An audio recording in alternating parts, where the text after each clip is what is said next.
Good morning. It's Sunday, the Lord's Day, the 9th of January. Our reading is from Ephesians 5:17. Therefore, do not be foolish, but understand what the will of the Lord is.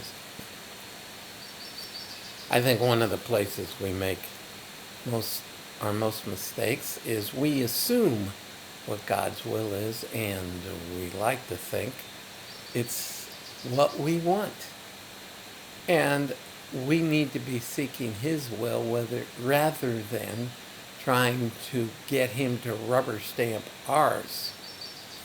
The idea here is that sometimes we act as if we know what's better for us than He does.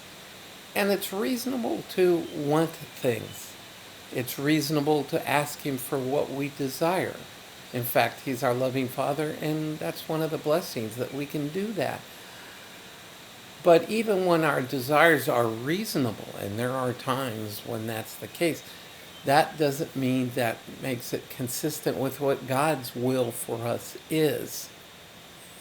And we have to, and this is where the Holy Spirit comes into it, remember that He knows more than we do. He sees things we don't.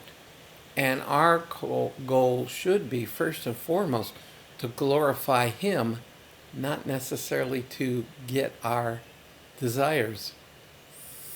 And to trust His character and trust Him in the midst of trials. That's why is God letting this happen? I don't know. But I trust His character. And so let's defer to His wisdom, to look for His will for our lives, rather than look for what we want and then try to get Him to rubber stamp it.